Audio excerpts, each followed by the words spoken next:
So, Troy, thank you again for doing this. It blesses me that you're willing to spend some time with me. Well, thanks for having me. It's an honor to be a part of this. Well, great. Hey, I'm Troy Miller, and I live in Mount Juliet, Tennessee, just outside of Nashville. Great. And have you moved around a lot in your life? Have you been in different places? Yeah, I really have. I grew up in Nebraska. I spent most of my childhood there, but went to the Navy at 18, and I think I've been on the move since that point. We've lived in Ireland, and I think my wife had a map made recently. We've lived in 9 different states in the U.S. Oh, wow. What were you doing in Ireland? We're part of a team starting up Gateway's European operation. So we got a chance to live in Dublin, Ireland, which was really special because my oldest son, who was just 13 months at the time, was able to experience that. When he graduated college, we went back to Ireland to relive that experience with him. I just remember salivating over those Gateway computers at an earlier day. I want to cut this option with this option and this option. Yeah, that's what made us unique, was all those options that we could do for you. Yeah, what a time. That's like being part of Dell at the right time. Good for you. Well, let's just talk about, really, before we get into issues of faith, let's just talk about almost like the demographics of your youth. You said you were born in Nebraska. Just take me through, where'd you go to college? Where were you stationed in the Navy? Sure. I was, born in Nebraska. Do you want to go into personal home life or anything like that? Because it was kind of, okay. Yeah. Okay. So I was born in Nebraska. My mom was very young, and her and my father weren't married. And so I was actually mostly raised by my grandparents, my mom's stepfather and her mother. He and I my grandma always said that we just bonded. And he was a farmer and a policeman. And so I grew up with this kind of very rural Nebraska culture. Was a big part of my life growing up there. But I don't know why I felt like I had a calling. I just wanted to see the world. So for a poor kid from Nebraska, I joined the Navy.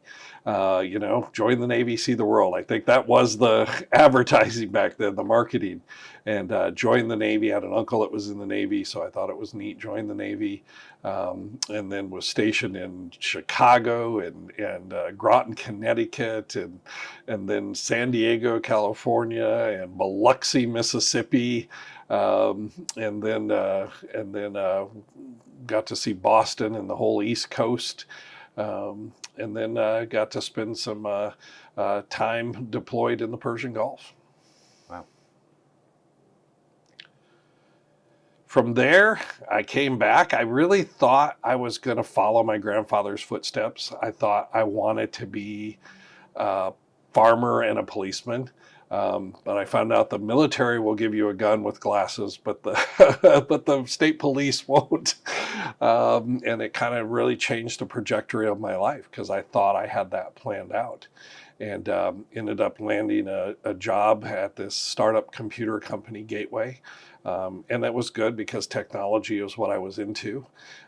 Spent 11 years with them and moved around a little bit, started their Asian operation and European operation and ran global IT. So I got to travel the world with Gateway, and then left there and tried to go back to college to finish my degree. Went to the University of South Dakota in Vermillion, South Dakota. Went to college and then ended up going into Christian ministry. Wasn't planned. Ended up going to an event and then working for a ministry that was part of my faith journey. And worked for Dr. D. James Kennedy Coral Ridge Ministries for 6.5 years. And then that took us to South Florida, which was very interesting for two people who grew up in Nebraska to go to South Florida. When you watch TV, everything's stereotyped. I didn't want to live in Miami Vice, but there we were. And South Florida was a great experience. And then came back up here to Nashville to start NRB TV, and then my journey to NRB. Wow. Well, let's go ahead and talk about your call to, was it a call to ministry, or when you were in, when you said you worked for the ministries? You know, it's an interesting because I grew up Catholic, went to Catholic school. I would say I had, I don't know if a love, but I really had an affection for the church. I really liked being an altar boy. I liked being a part of the service, and that my grandmother got saved, as you could say it in the Christian world, in the late 70s, and set out as her kind of mission field was her family. And I enjoyed having conversations with her as a teenager, really enjoyed those conversations with her. After I had my own salvation experience, I always thought the ministry was a place, but God never opened that door.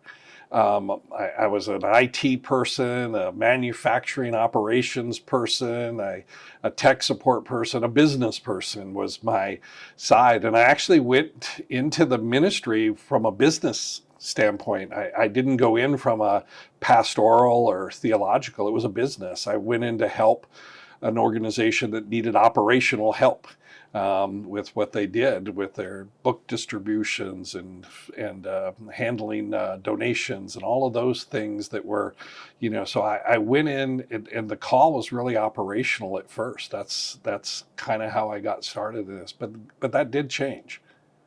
Well, let's go back and maybe share with me your faith journey. How do you, what is that story for you? I ask people a variety of questions, but maybe I'll just put it like that. Share with me your faith journey. Yeah, and it really does come back to, I think, like I said, I can't really say why. I just know I had a real attachment to the church. Like I said, I enjoyed Catholic school, but I really enjoyed being a part of the church services. I enjoyed Mass, and I enjoyed doing weddings, and I enjoyed doing funerals. Now, I will say also, if you're a Catholic, you get paid for weddings and funerals. So as a poor kid, that was really a benefit. But I enjoyed the organization of it all, and somewhat, I think, the spiritual feeling you would get, being a part of those. And but I wouldn't say myself I was certainly not deeply spiritual growing up as a kid. I don't think I opened, well, I know for a fact I probably didn't open the Bible for the first time until I was well into my 20s in the Navy. After my grandmother said, but my grandmother when she got saved, she became a Bible scholar and really and so I would love having conversations with her. She would come and she was very influential in my life, but we would just have conversations, and she would tell me things that I, had never heard, and she would challenge me about my beliefs.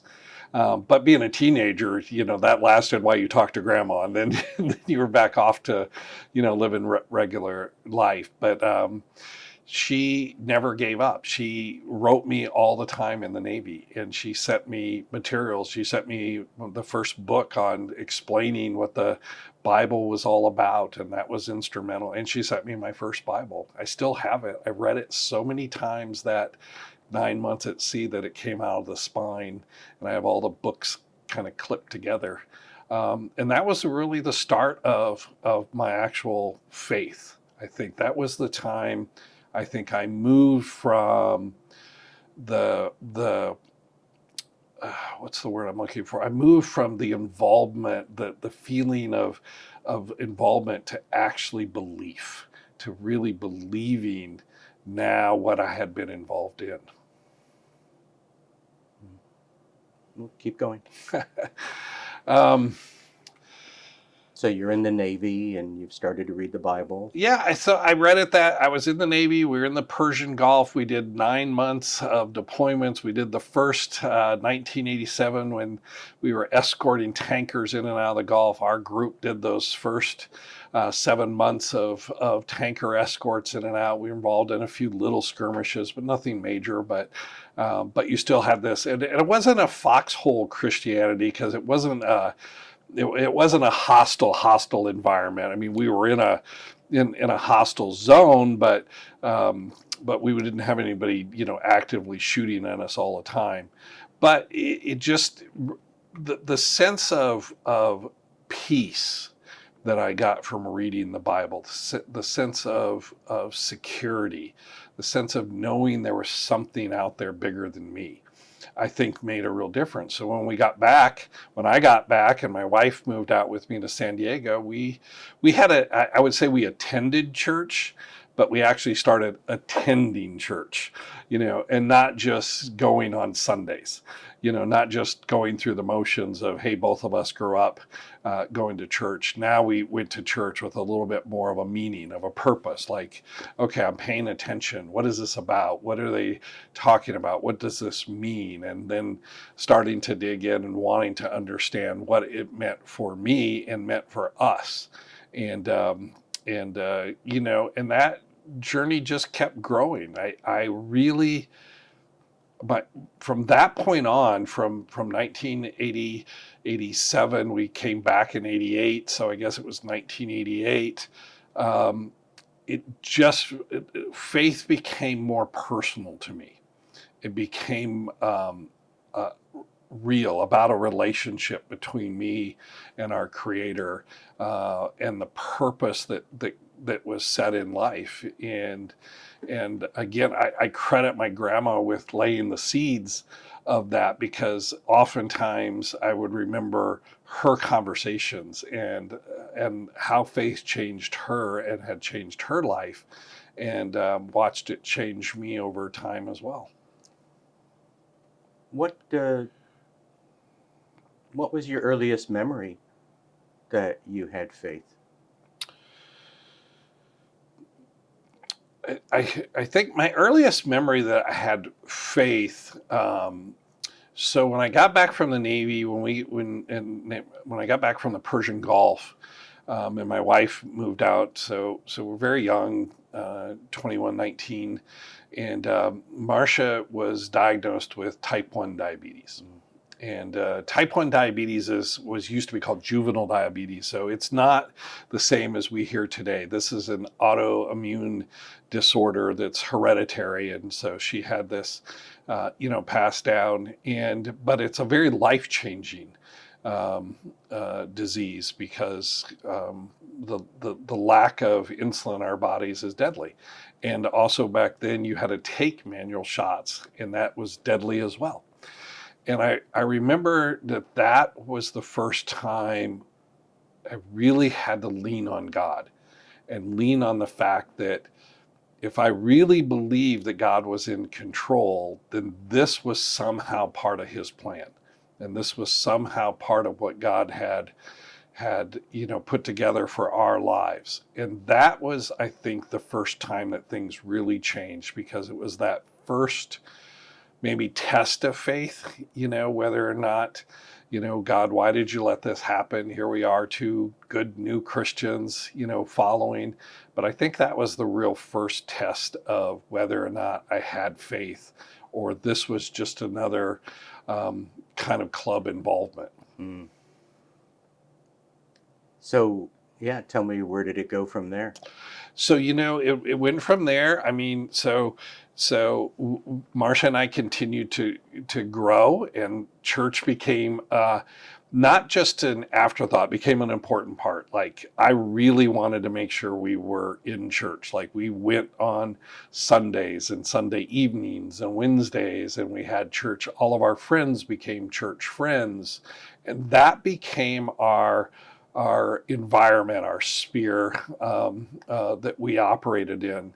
And church grew from there. And then, look, faith is not easy, because We had a few more, things we had to, especially setback. We went through 5 miscarriages, and that was very hard to go through when you think, especially as you believe, and the Bible says, "Be fruitful and multiply," and yet, we went through 5 miscarriages, and it wasn't something that God opened the door for us. And I think my next big jump, though, was the fact that God opened the door for international adoption. I have 4 children, all adopted internationally. But our first son, I think the first son was the most Benjamin, because we grow up in here, and we're often taught that family, and I came from 2 families on both sides that were very patriarchal and very connected, and family lineage was a lot of things, and yet here God opened this opportunity to adopt this little boy from Korea, who was going to look nothing like us and such. But it never, I never thought twice about it. It was again leaning on the faith that God had a plan, that God knew more than I knew, and that was a real interesting journey to go through. But the thing about it, the thing that was so neat, was to watch how it just, with not only myself but everybody else in my life. My dad grew up very old school, so I'd probably say he was even somewhat racist. And here's this now brand new Korean grandson. And I remember one time being in a restaurant, and one of his friends, one of these tough union guys, comes up and looks at my son Benjamin, who's, I think at the time maybe just a year old or something, and he goes, "Oh, that kid looks just like a Miller," and my dad's like, "He sure does," and that, I remember thinking, that had to be God that changed my dad's heart like that. That had to be God that changed his heart to make that kind of statement.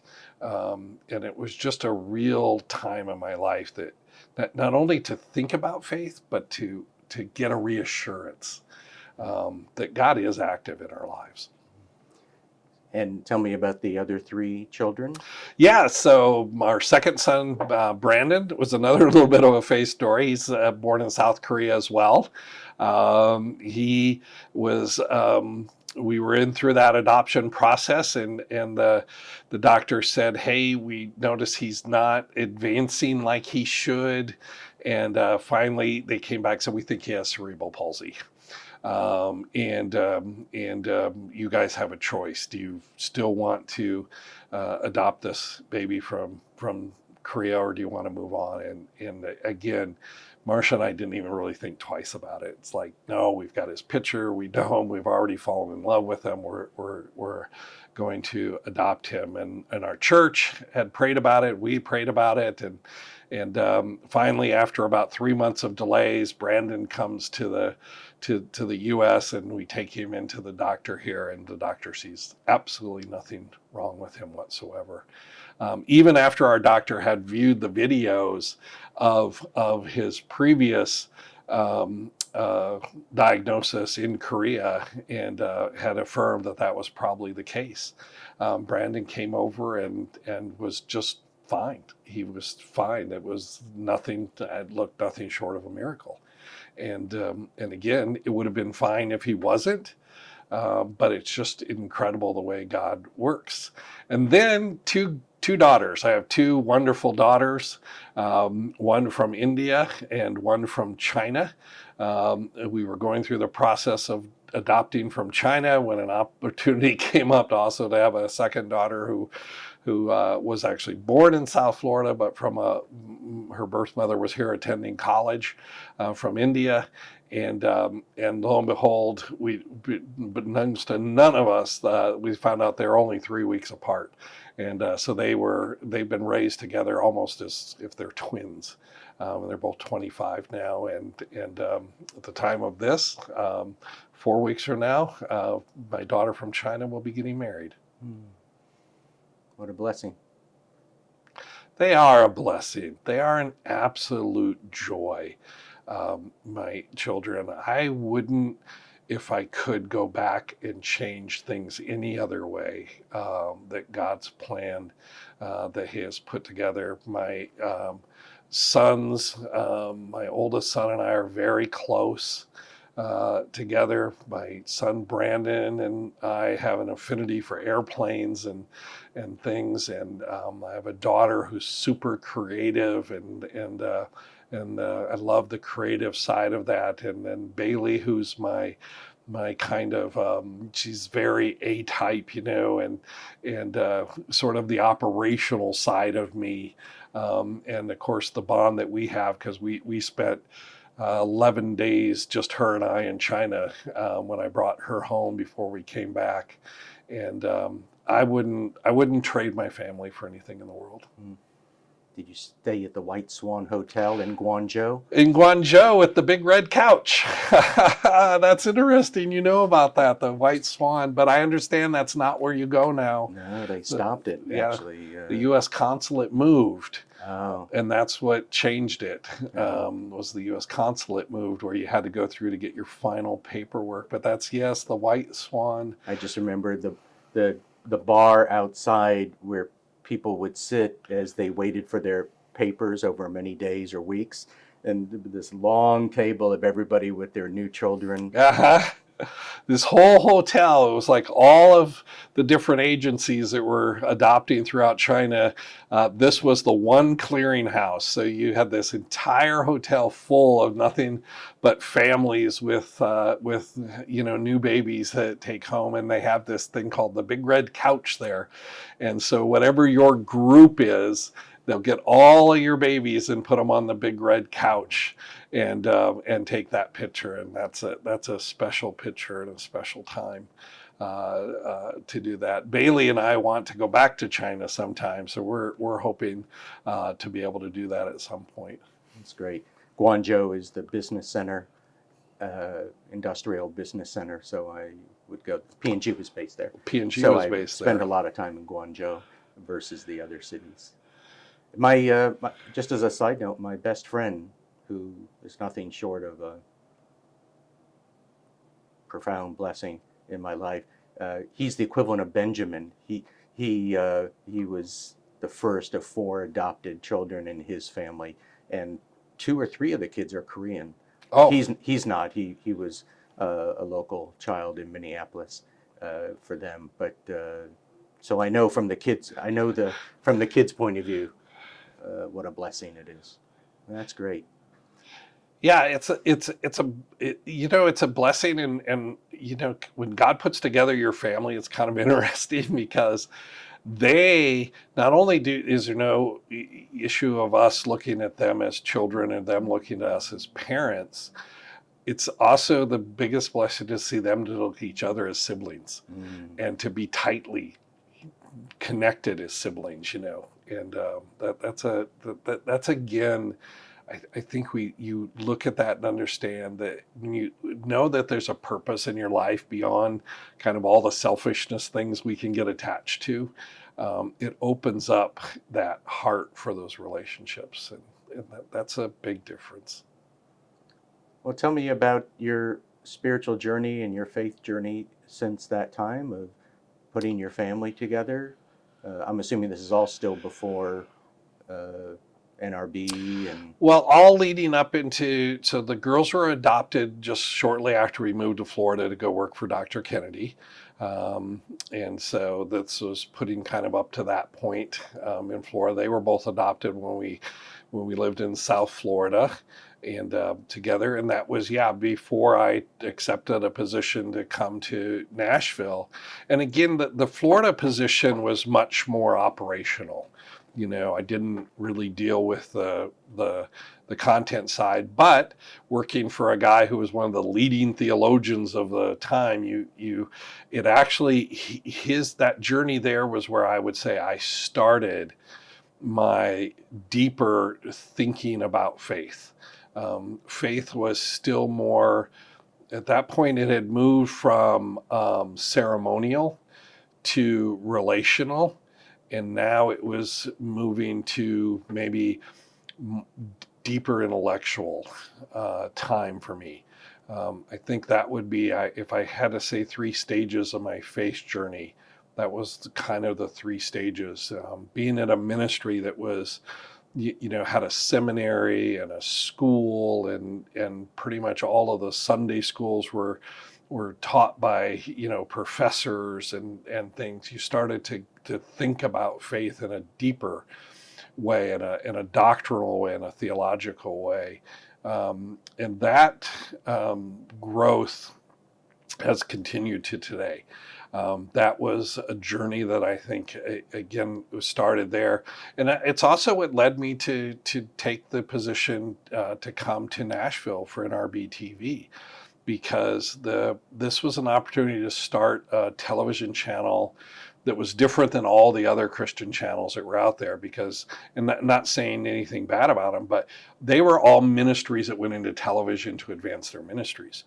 This was the chance to start an independent channel, not out of a ministry, but out of a desire to see better teaching and programming, and to provide a place for independent television producers to have a place for their content. So I often say, God blessed me with starting a Christian Worldview PBS, and it was a chance to get to now not just be operational in what I did, but to start to be, I think, more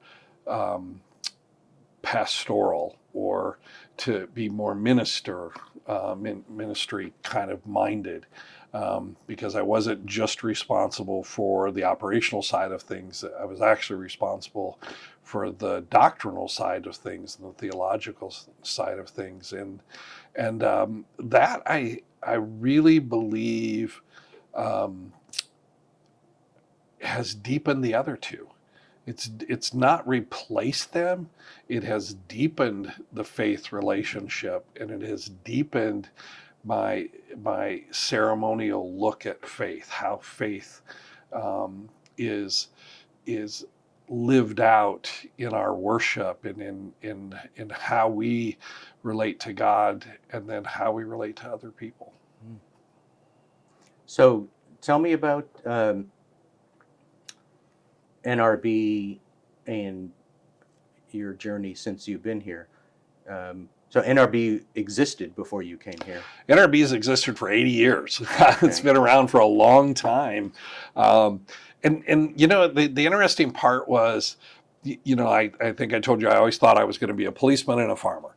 And so, but being in the operational side of things, just because that came natural to me. Farms are very operational, so that was not, and technology came very natural to me. The move over to the ministry side of things was not natural, and that did not feel, natural to me. And that was God moving me out of my comfort zone, but yet NRB TV was still operational enough that it was kind of like an 80-20, kind of thing. But moving to NRB and this organization that was a leading organization for Christian, broadcasters, Christian communicators, and was looked upon and is looked upon today, for guidance. And you're in a position now that people look at you to help understand where they're at and where they should go, and not just thought about as operationally, but also thought about as in a sense of ministry. How do you encourage people in ministry? How do you encourage people? How do you make sure that you're focusing on the right things, and you don't get caught into chasing trends or those things, and actually chasing celebrity, I think is a hard thing as well, to step back. And so I was not prepared for that. I never would have ever said that this young, poor farm kid from Nebraska would look down the road 30 years or 40 years down the road and think that this was a position I was going to be in. And so moving to the NRB at a time when it was in an operational mess, The operational side came easy. That was an easy thing to do, but the leadership side, from a ministry standpoint, that requires you to lean on God and to lean on your faith. Tell me about one or more of those challenges in those early days. In the early days, so NRB had found itself basically on the verge of bankruptcy. And so one of the challenges in the early days was there were a lot of, and this is an organization that is multi-denominational, it has a big umbrella, it doesn't represent any certain belief. We have a statement of faith that is very orthodox in its statement, but broad enough to include Baptists and Assemblies of God Pentecostals and independent churches and a lot of ministries that hold to a lot of different theological viewpoints. So as you can imagine, trying to figure out the operational stuff was easy, but then trying to navigate that. So early on, there became kind of a dispute of what direction NRB should go. Should NRB, step back and be just an advocacy group? Should it be a group that should focus on just equipping and stuff, different ministries, and help educating that? And should it align with this doctrine or this doctrine? And so early on, I had to, and maybe my middle child kicked in, but you had to learn how to be a arbitrator. How do I set folks down? And I'd look back and go, you know what? I was raised Catholic, so I understand, very liturgical. My wife was raised Lutheran. We were in the Lutheran church for a while. I was an elder in a Lutheran church, or I guess they call board members there. And then we were in Assemblies of God church. Then we worked for one of the leading Presbyterian theologians. And then we were in a Southern Baptist church. And I look back and go, you know what? All of that moving around in different sectors there was God training me for this position. Because my wife often tells me, you're as comfortable in a group of hyper Pentecostals as you are in a group of hyper Reformed Presbyterians, and it is true. And that's, I think, again, when we think we have something going on, and there's chaos in our lives with all of where am I going to land, God? It's actually, you look back and it was God going, hey, someday I'm going to have you in a position where you're going to have to talk to all these different groups and be able to hold them together. And that was one of the very early on things I had to really navigate, was how to keep these folks together under one cause, under the bigger cause of Christianity. Beautiful. So you've been at NRB how many years? So I started as interim. I spent 3 years as interim CEO, and now this is my third year as the CEO and president of NRB. So 6 years? 6 years. Okay. So what's your faith journey been like as you've been here? Like, where's your family now, and where are you? Well, my kids are all grown up and they're all out, and we just recently became empty nesters, which is a whole different kind of experience in the family. Did you remodel the kitchen? We didn't remodel the kitchen because we just moved into a house 3 years ago. We just moved, but it's a time. I think my faith journey is coming back to that relationship time, because when you're raising your kids and when you lead organizations, you're very busy,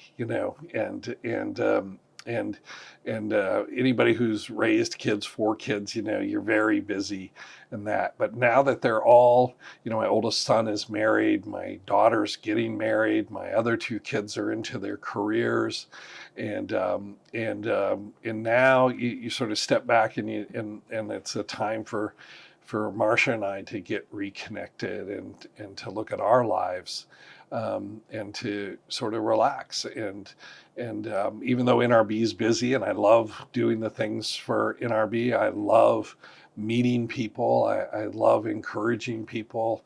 I'm a problem solver, and so I get to play a bit of that role. I love doing solving problems. I think my journey now, I've really sensed this recently. So I just turned 60, and you start to think about legacy, and I have 4 children that are all doing well. But how do you pass this on?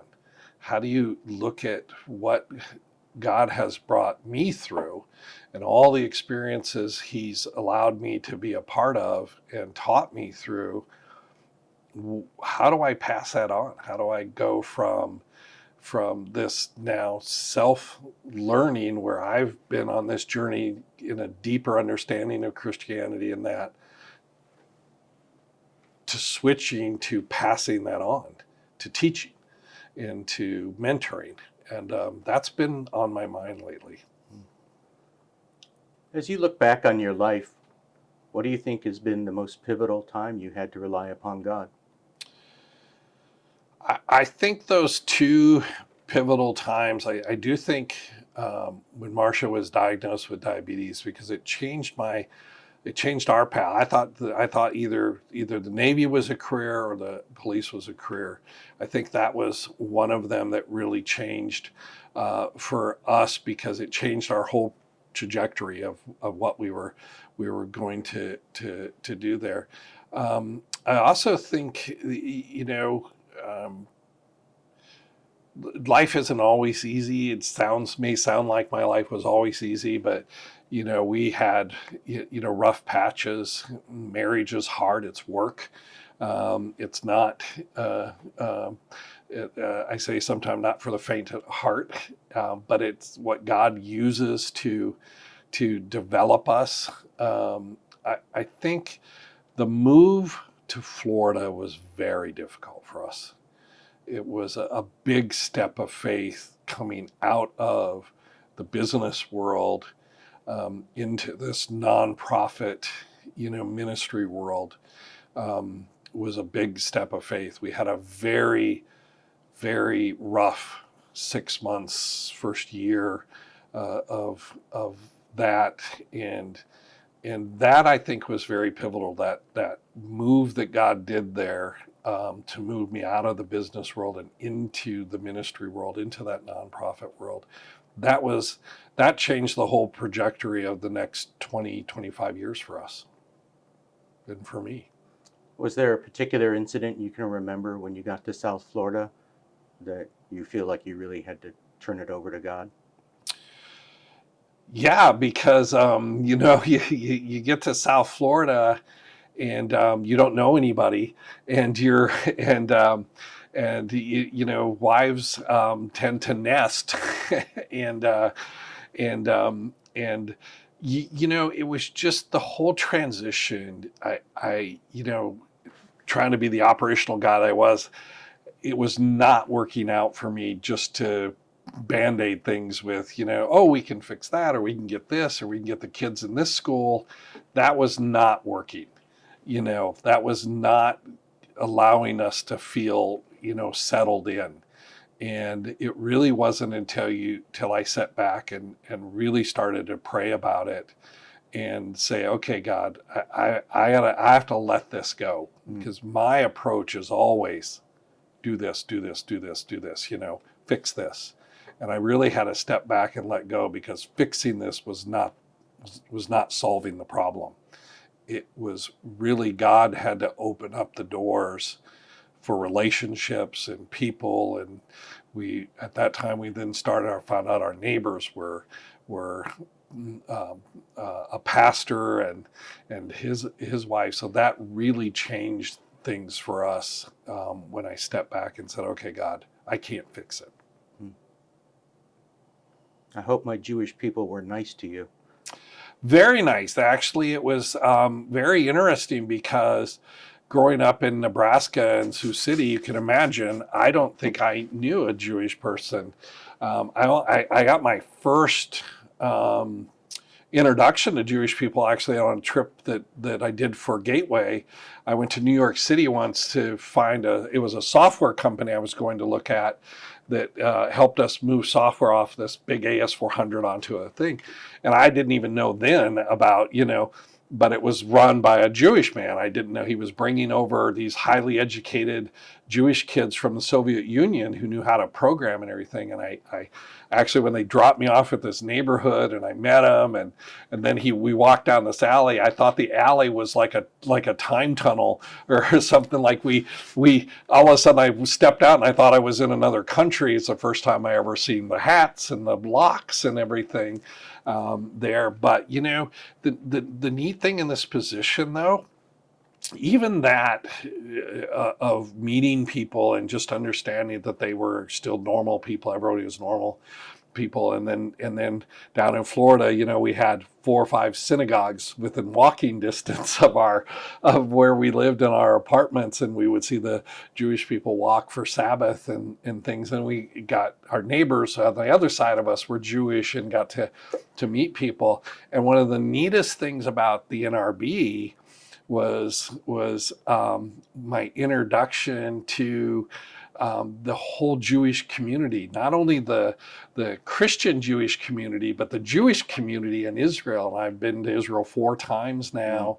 And one of the things I work very hard on is Jewish Christian relations. Yeah, beautiful. And that again, that love for Scripture in the Old Testament and the understanding of the New Testament that we're believers grafted in has really helped forge relationships with me in the Jewish community. Yeah, it's beautiful.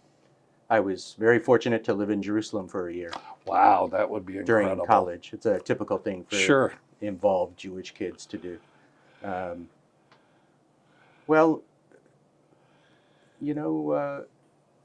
me about a time you doubted your faith. Has there been a moment where you had to take a step back and...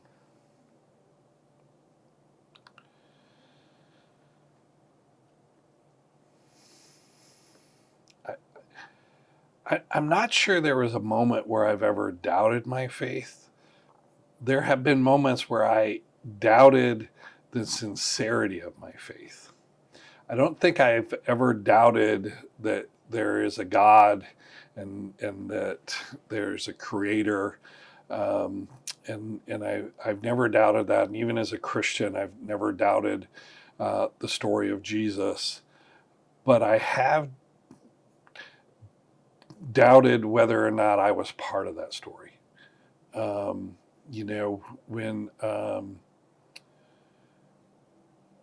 When my grandmother died, she was so important to me, my Grandma Keaton, and she was kind of my go-to person. I think I drifted after that. I didn't feel connected. And I doubted whether or not I was really part of what I believed.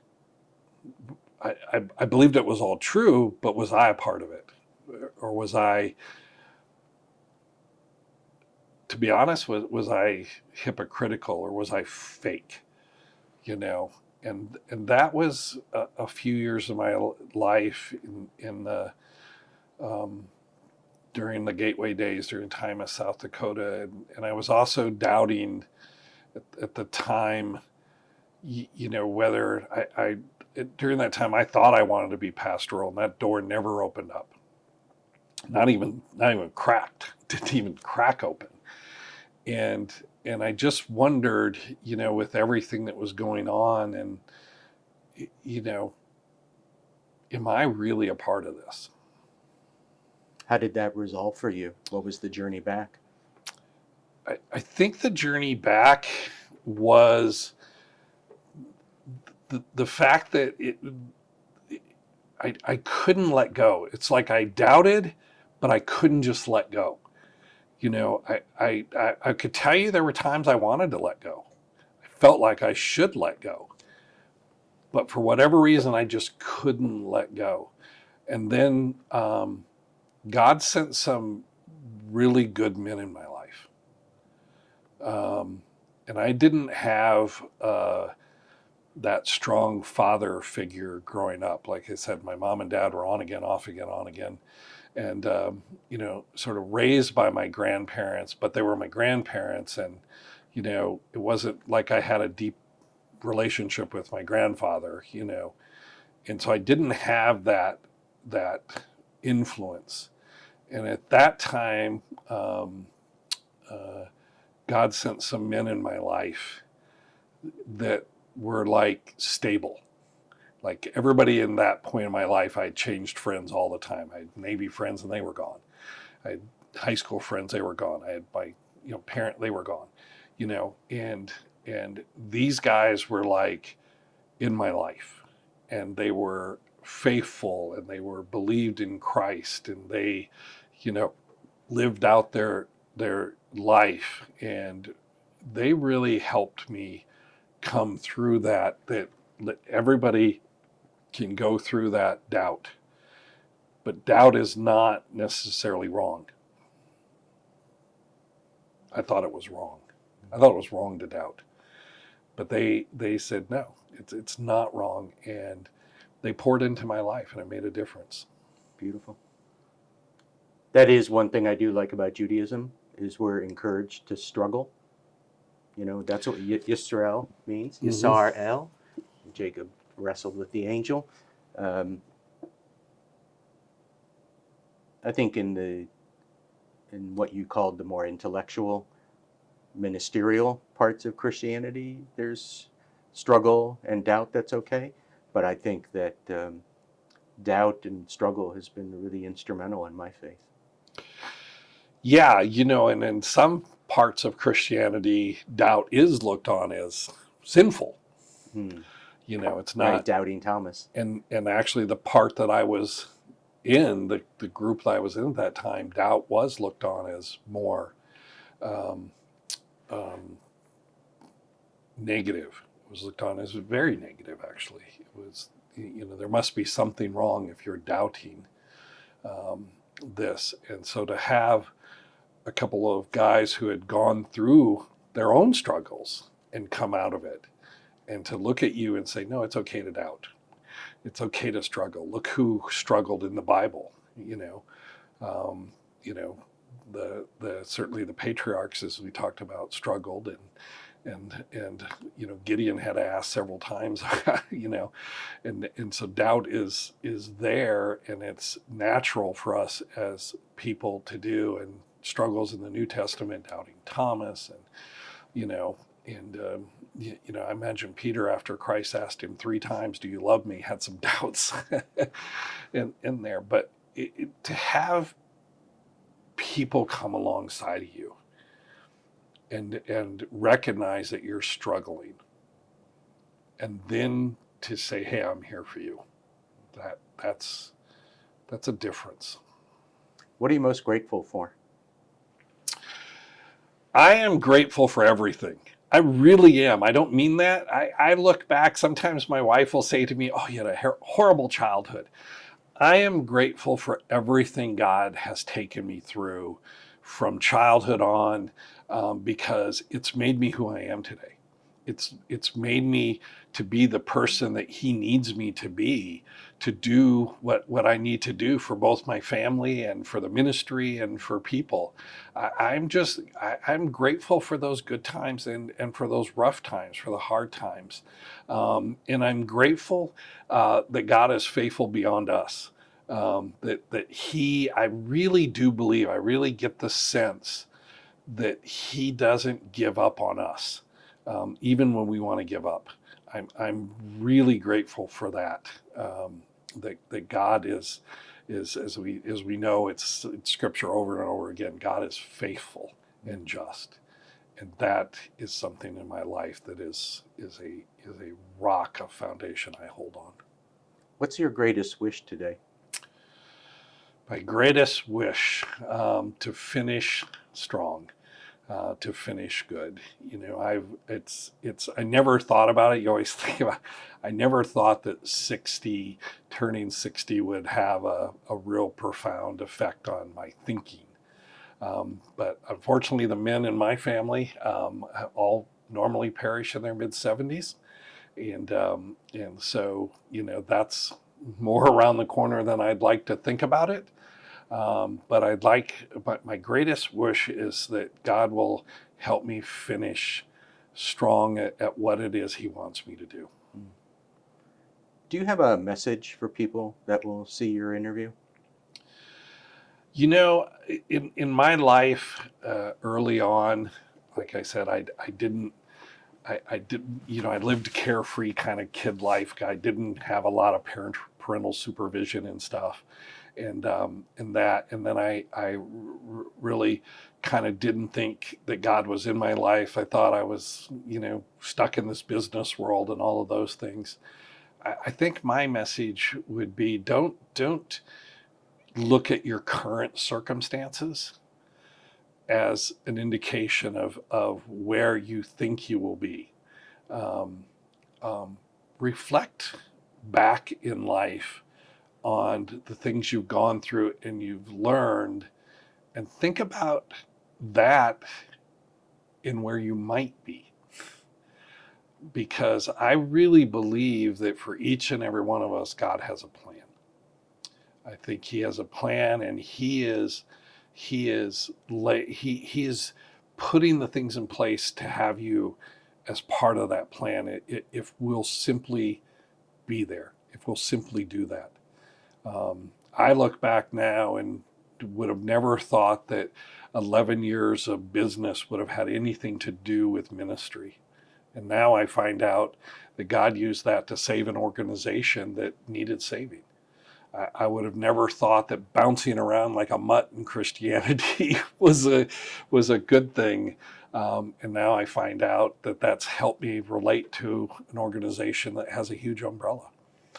And so don't doubt that where your circumstances are today has anything to do with where you might be tomorrow with your faith and your walk in that faith. We're going to make a portrait of you. And when I show it to people, what do you want me to tell them about you? I met Troy, I was in Nashville. I would hope that maybe you would say, I met Troy, he was in Nashville. He was this smiley guy who seemed to really like life and appreciate life for all of it is. Its ups and its downs. Beautiful. Troy, thanks so much for doing this. Thank you for Great having blessing. me. Thank you.